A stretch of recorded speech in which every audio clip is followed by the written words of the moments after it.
پورا گھر تاریکی میں ڈوبا ہوا تھا۔ خیر گھر تو نہ تھا، مکان تھا۔ گھر تو آپس کے سلوک و اتفاق اور محبت سے بنتے ہیں، مگر ہمارے ہاں تو ہر وقت لڑائی اور تنگی کے ہی بسیرے تھے۔ رات کے 12 بج چکے تھے، ہر سو خاموشی تھی۔ گرمی کی شدت اس قدر زیادہ تھی کہ ایک پل کو بھی آنکھ نہ لگی۔ رہ رہ کر یہی خیال آ رہا تھا کہ اگر آج پھر ابا گھر آ گیا تو نہیں، بس ابا تو آج گھر آئے ہی نہ، باہر ہی دوستوں میں بیٹھا رہے، ورنہ جو کچھ کل ہوا تھا وہ سوچ کر ہی میری روح کانپ اٹھی تھی۔ میں نے چاند کی روشنی میں اماں کے چہرے کو دیکھا، جس کے چہرے پر نیل ابھی بھی واضح تھا۔ ابا نے بڑے زور سے ان کے منہ پر الٹے ہاتھ کا تھپڑ مارا تھا۔ ان کی وہ چاندی کی انگوٹھی اماں کے منہ پر نیل چھوڑ چکی تھی۔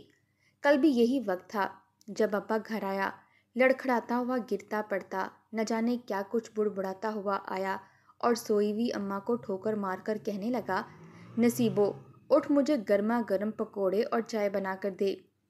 ابا کی آواز سن کر تو میں اٹھ چکی تھی۔ ان کے جسم سے آتی بدبو گواہ تھی کہ وہ نشہ کر کے آئے ہیں۔ اماں اٹھی تو ابا کی یہ حالت دیکھ کر پریشان ہو گئی۔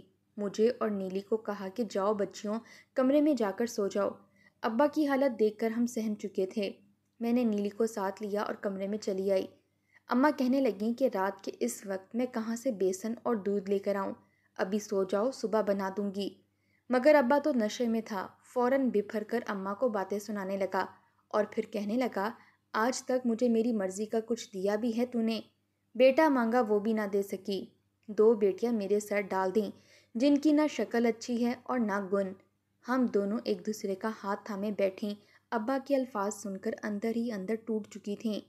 ابا نے غصے میں اماں کو الٹے ہاتھ سے تھپڑ مارا اور بولے کہ جا کر مجھے پکوڑے بنا کر دے، ورنہ تیری ٹانگیں توڑ دوں گا۔ گھر میں کچھ بھی سامان موجود نہ تھا۔ اماں نے جب کہا تو ابا اس بات کو چھوڑ کر اماں کو بیٹا نہ پیدا کرنے کے طعنے دینے لگے۔ وہ دل کا سارا غبار نکال کر اماں کو باتیں سنا رہے تھے۔ ہم دونوں بہنیں اندر بیٹھیں خوف سے روتی رہ گئیں۔ آج پھر وہی وقت آ چکا تھا اور میں یہی دعا کر رہی تھی کہ ابا آج گھر ہی نہ آئے، کہیں آج پھر آ کر وہ میری اماں کو مارنے نہ لگ جائے۔ دل میں عجیب سی بے چینی تھی۔ جب کچھ دیر تک گھر میں کوئی آہٹ محسوس نہ ہوئی تو میں بھی سونے لگی۔ کچھ دیر بعد دروازے پر دستک ہوئی۔ وہ دستک اتنی شدید تھی کہ اماں اٹھ بیٹھیں۔ ابا آ چکا تھا۔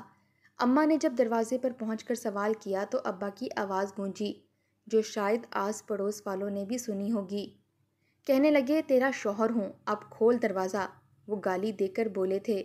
اماں بیچاری اندر ہی اندر کڑتی، جو ہی دروازہ کھولا تو ابا کے ساتھ اس کے 2 دوست بھی تھے، جو کہ ابا ہی کی طرح نشے میں دھت گھر کے اندر گھسے چلے آ رہے تھے۔ اماں نے تو فوراً اپنا چہرہ دوپٹے سے ڈھانپ لیا، جبکہ میں اور نیلی، جو کھلے صحن میں چارپائی بچھائے بغیر دوپٹہ کیے لیٹی تھیں، اٹھ کر بیٹھی تھیں۔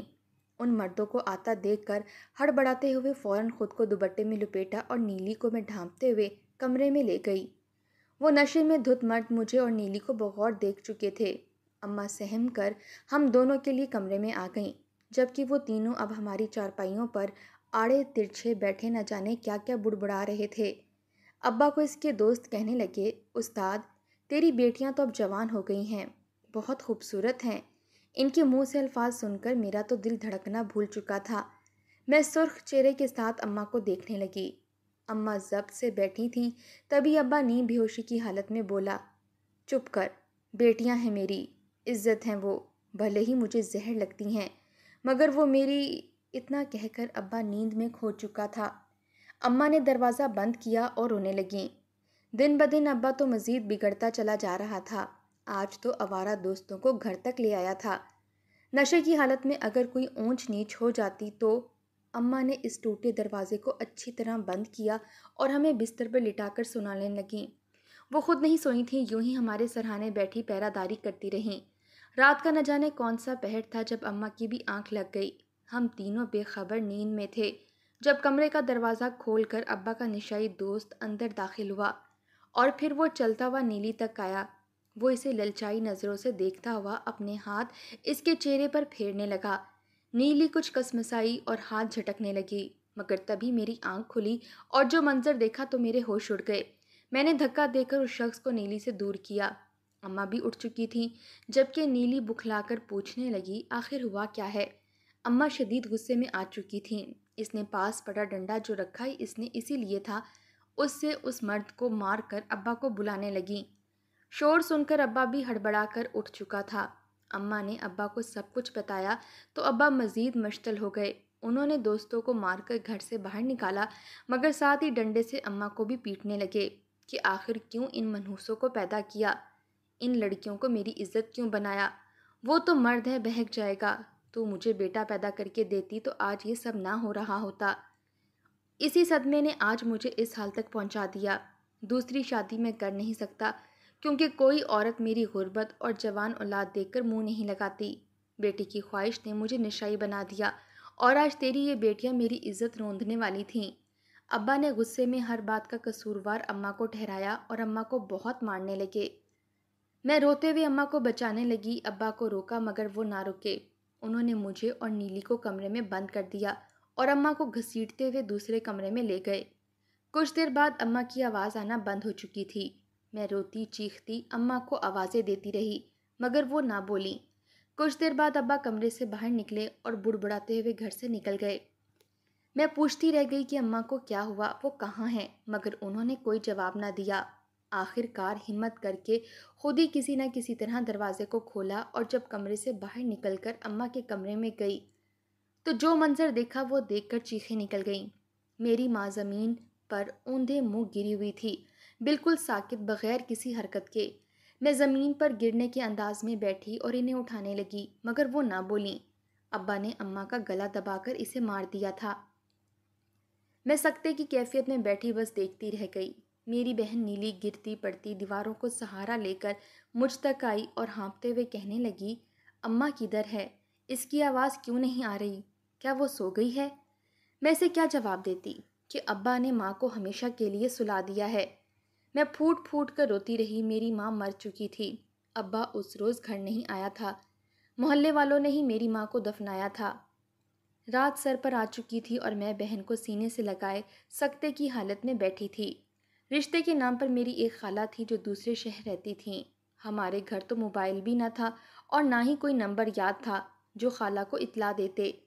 اماں ہی تو ہمارا واحد سہارا تھیں، جو ہمیں چھوڑ کر اس دنیا سے چلی گئی تھیں۔ مارنے والا بھی کون تھا؟ ہمارا ہی سگا باپ۔ کیا اتنی بری تھیں ہم بیٹیاں، جو بیٹا نہ ملنے کی سزا میں وہ اماں کو مار چکے تھے؟ اب نہ جانے ہمارے ساتھ آگے کیا کیا ہونے والا تھا۔ مجھے خود سے زیادہ میری بہن نیلی کی فکر تھی۔ نہ جانے اس کا کیا ہوگا۔ ابا کو تو وہ ویسے بھی پسند نہیں تھی، وہ اس سے شدید نفرت کرتے تھے۔ یہ تو ہم بیٹیوں کا ہی ضبط ہوتا ہے کہ ان کے سامنے ان کے والدین بیٹے کو مانگتے رہتے ہیں۔ ہمارے ہاں بھی کچھ ایسا ہی تھا۔ اول تو بیٹی ہو ہی نہ، اگر ہو جائے تو کوئی نقص نہ ہو، ورنہ کل کو شادی ہونے میں دقت آ سکتی تھی۔ مگر خیر میرے ابا بیٹیوں سے جتنا دور بھاگتے تھے، خدا نے انہیں پھر بھی 2 بیٹیاں عطا کر دیں۔ میں بڑی تھی۔ میرے بعد ابا نے امی سے خواہش کی کہ اس بار تو بیٹا ہی ہونا چاہیے۔ مجھے بڑی چاہ ہے بیٹے کی، مگر دوسری بار جب اماں حاملہ ہوئیں تو وہ پھر ایک بیٹی کو جنم دینے والی تھیں۔ ابا کو پتہ چلا تو وہ شدید صدمے کی کیفیت میں چلا گیا۔ اس روز وہ اماں پر بہت دھاڑا تھا۔ وہ پہلی بار تھا جب ابا نے اماں پر ہاتھ اٹھایا تھا۔ اماں فرش پر گری تھی۔ ابا بولا، جا اور کل ہی جا کر اس بچے کو گرا کرا۔ مجھے دوسری لڑکی ہرگز نہیں چاہیے۔ اماں کی روح کانپ گئی تھی۔ یہ گناہ تھا، قتل تھا، مگر ابا کے آگے مجبور ہو کر وہ ہسپتال چلی گئیں۔ شام کو ابا واپس آیا اور اماں سے پوچھنے لگا تو اماں نے جھوٹ بول دیا کہ ہاں، میں بچہ ختم کروا آئی ہوں۔ اماں نے سر ہاں میں ہلا دیا۔ وہ بس بیٹے کے لیے جنونی حد تک جا چکے تھے۔ کچھ روز گزرے تو اماں کی طبیعت خراب رہنے لگی۔ ان کے وجود سے یہ ظاہر ہونے لگا کہ وہ حاملہ ہیں اور ان کے بطن میں ایک ننھی جان پل رہی ہے۔ بھلا ابا سے یہ بات کیسے چھپی رہ سکتی تھی؟ ابا نے سختی سے اماں سے پوچھا تھا۔ وہ ڈرتے ہوئے بولیں کہ میں نے بچہ ضائع نہیں کروایا، میں یہ گناہ نہیں کر سکتی تھی۔ بس پھر کیا تھا، ابا نے اس روز اماں کو گرا کر ان کے پیٹ میں گھوسے مارنے شروع کر دیے۔ اماں درد سے روتی تڑپتی رہیں۔ اماں کی طبیعت کافی خراب ہو چکی تھی۔ میں اس وقت بہت چھوٹی تھی۔ مجبوراً ابا اماں کو ہسپتال لے کر چلے گئے، جہاں پہنچ کر ابا کے ہاں نیلو کی پیدائش ہوئی تھی۔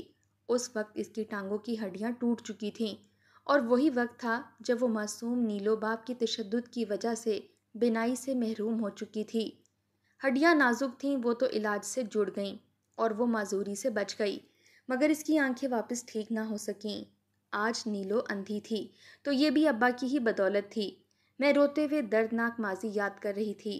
اس سے تو اچھا ہوتا کہ ہم پیدا ہی نہ ہوتے، کم از کم آج ہماری ماں تو زندہ ہوتی، ہماری خاطر ان کو مرنا تو نہ پڑتا۔ کاش ابا ہم سے محبت کر سکتے۔ 2 دن بعد ابا گھر لوٹے تھے، آج بھی نشے میں دھت ہی لوٹے تھے۔ 2 دن سے ہم دونوں بہنیں بھوک سے نڈھال ہو چکی تھیں، گھر میں ایک دانہ بھی موجود نہ تھا۔ ابا کو دیکھ کر میں سہم گئی، نیلی کو کمرے میں چھپا دیا کیونکہ ابا اسے دیکھ کر ہی مشتل ہو جاتے تھے۔ مجھے دیکھ کر وہ گرما گرم کھانا لانے کی فرمائش کرنے لگے۔ آخر ابا کو میں گرم کھانا کہاں سے لا کر دیتی؟ میں نے روتے ہوئے ڈر کر ابا سے کہا کہ گھر میں کھانا موجود نہیں ہے۔ وہ غصے سے بفر پڑے اور اپنا جوتا اٹھا کر میری جانب پھینکتے ہوئے بولے، جا کر میرے لیے کھانا لے کر آؤ، ورنہ تجھے بھی ایسے ہی مار دوں گا جیسے تیری ماں کو مار دیا تھا۔ ابو کی باتیں سن کر میرے رونگٹے کھڑے ہو چکے تھے۔ خوف اس حد تک مجھ پر حاوی ہو چکا تھا کہ میں فوراً بھاگ کر دوسرے کمرے میں آئی اور اسے اندر سے بند کر کے بیٹھ گئی۔ اگلی صبح جب وہ اٹھے تو ان کی طبیعت کچھ سنبھل چکی تھی۔ گھر میں راشن نہ دیکھ کر خود ہی گئے اور ہمارے کھانے کے لیے کچھ لے کر آئے۔ ان کا تھوڑا بہت سلجھا رویہ دیکھ کر مجھے بھی سکون آیا تھا کہ وہ صرف نشے کی حالت میں ہی ہم سے نفرت کیا کرتے تھے، مگر نیلی سے ان کی نفرت ابھی تک کم نہیں ہوئی تھی۔ اگر نیلی ان کے سامنے چلی جاتی یا کچھ کہہ دیتی تو وہ اسے بہت مارتے اور اندھا ہونے کے طعنے دیا کرتے۔ نیلی بیچاری مجھ سے لپٹ کر رو دیا کرتی۔ کچھ عرصہ یوں ہی گزر گیا، ہم تو پل پل موت مانگنے لگے تھے۔ ایک روز جب ابا گھر آیا تو اس کا موڈ کافی اچھا تھا۔ وہ مجھے دیکھ کر کہنے لگا کہ جاؤ پڑوس کی خالہ کے ہاں آج قرآن خوانی ہے۔ مجھے مدثر بتا رہا تھا۔ میں نے نیلی کو وہیں چھوڑا اور ان کے ہاں قرآن خوانی کے لیے چلی گئی، مگر مجھے کیا علم تھا کہ آج میں اپنی بہن کو آخری بار دیکھ رہی ہوں۔ 2 سے 2.5 گھنٹے بعد جب میں واپس گھر آئی تو گھر کا نقشہ ہی بدلا ہوا تھا۔ سامنے میز پر کچھ مٹھائی کے ڈبے اور خالی کپ چائے کے پڑے تھے۔ میں نے جب ابا سے پوچھا کہ کیا میرے جانے کے بعد کوئی مہمان آئے تھے اور نیلی کہاں ہے، کیونکہ نیلی مجھے کہیں بھی نظر نہیں آ رہی تھی۔ ابو مسکرائے اور مسکرا کر کہنے لگے کہ میں نے نیلی کی شادی کر دی ہے، اب وہ تم سے کبھی نہیں مل سکے گی۔ ابا کے منہ سے جب میں نے یہ سنا تو میرے پیروں کے نیچے سے زمین نکل گئی۔ وہ کیسے نیلی کی شادی کر سکتے تھے؟ نیلی تو نابینا تھی۔ ان 2 گھنٹوں کے اندر کیسے انہوں نے یہ سب کر دیا تھا؟ میں ان سے سوال پر سوال کرتی جا رہی تھی مگر انہوں نے مجھے جھڑک کر چپ کروا دیا اور کہنے لگے، جو کچھ ہونا تھا ہو چکا ہے۔ میں دیوانوں کی طرح چیخنے چلانے لگی اور نیلی کو پکارنے لگی۔ وہ تو بہت چھوٹی تھی، اسے تو نظر بھی نہیں آتا تھا۔ گھر میں بھی وہ بغیر میرے یا ماں کے سہارے کے چل بھی نہیں پاتی تھی۔ آخر ابا نے اس کی شادی کس شخص سے کروا دی تھی؟ میں یوں ہی گلیوں میں نکل گئی اور اپنی بہن کو ڈھونڈنے لگی، شاید مجھے کہیں سے کچھ سراغ مل جاتا کہ وہ لوگ اسے لے کر کہاں گئے ہیں، مگر مجھے میری بہن کا کچھ پتہ نہ چل سکا۔ میں روتے ہوئے ماں کی قبر تک پہنچی اور کتنی ہی دیر بیٹھ کر روتی رہی، مگر نہ جانے ابا نے میری بہن کو کہاں بھیج دیا تھا۔ میں واپس آئی اور ابا کے قدموں میں گر کر ان سے پوچھتی رہی کہ نیلو کہاں ہے، کہاں بھیجا ہے، مگر ابا نے مجھے کوئی جواب نہ دیا۔ پہلے دن، پھر ہفتے اور پھر سال گزر گئے، مگر مجھے نیلی کی کوئی خبر نہ مل سکی۔ مجھے تو اب گمان ہونے لگا تھا کہ نیلی مر چکی ہے۔ نہ جانے ابا نے اسے کیسے لوگوں کے حوالے کیا تھا۔ اس کی عمر اس وقت صرف 15 سال تھی۔ بہن کی یاد میں رو رو کر میری آنکھوں کے نیچے ہلکے پڑ چکے تھے، مگر مجھے نیلی کا کوئی پتہ نہ چل سکا۔ ایک روز میں یوں ہی تن تنہا گھر بیٹھی تھی کہ دروازے پر دستک ہوئی۔ وہ دستک سن کر مجھے یوں لگا کہ جیسے میری نیلی واپس آ چکی ہو۔ میں دیوانہ وار بھاگتے ہوئے دروازے تک پہنچی اور جو ہی دروازہ کھولا تو سامنے کھڑی عورت کو دیکھ کر میں چونک گئی۔ میرے سامنے تو میری خالہ کھڑی تھی۔ نہ جانے کتنے برسوں بعد میں آج اپنی خالہ کو سامنے دیکھ رہی تھی۔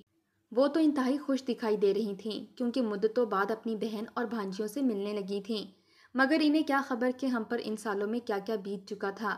میں دروازے پر ہی خالہ سے لپٹ کر رونے لگی جیسے مجھے میری ماں واپس مل چکی ہو۔ میری حالت دیکھ کر خالہ کے چہرے پر چھائی مسکراہٹ فوراً غائب ہو گئی اور وہ مجھے سینے سے لگا کر پوچھنے لگیں کہ آخر ہوا کیا ہے۔